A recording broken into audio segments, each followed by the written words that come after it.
Hello children. Today the topic of our discussion is the Indian subcontinent and history. In the previous introductory presentation of social science, we have discussed about history and its relation with geography.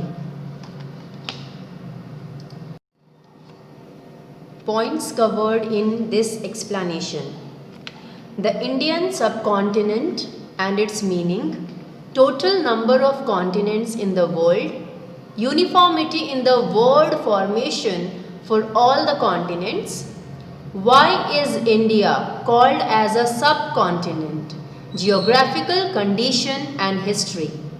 What is history? Major pillars on which history stands. When I am with you all, I remember my teachers who used to tell me that if you understand the meaning of the title of the lesson, half of the concept of the lesson will be cleared to you.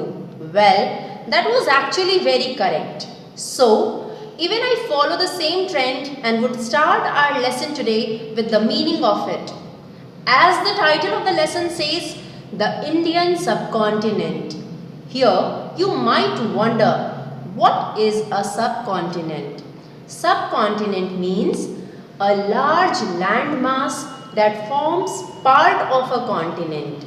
Example, the part of Asia that includes India, Bangladesh and Pakistan. Here, the question rises in the mind, how many continents are there in the world? There are 7 continents in the world. It is Asia, Africa, Europe, Australia, North America, South America and Antarctica.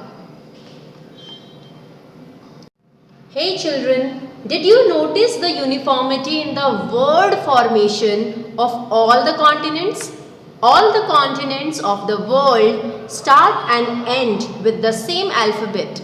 If we consider North and South Americas as one continent. For example, Asia starts with the alphabet A and ends with the same. Wow, it's so interesting to explore our social science. India, a subcontinent. India is often called a subcontinent because it is a distinct landmass. It is not just a country. Due to the continental drift, India moved towards the north and became the part of Asia. Though it is a part of Asia, but it is a different area separated by the great Himalayan mountain. Please have a look at the glossary. Distinct. The word distinct says separately or easily seen. The word drift means a continuous slow movement from one place to another. Continental drift, the slow movement of the continents towards and away from each other during the history of the earth. In standard 5, you have seen how humans has a close relation with their environment. By looking at the timeline above, you can understand how the changes in the lifestyle of the early man and his technology were related to the changes in its surroundings. They became skilled in making tools and weapons from stone and used it in the agriculture. What is history? What, when, where, why, how, who? Oof, so many questions reels in the mind. As we know that history is the study of our past. It is about what people did, what were their economy, occupations and their eating habits.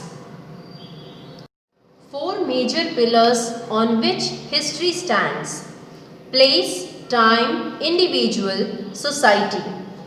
To write history is impossible without these four major pillars. Let's explore more.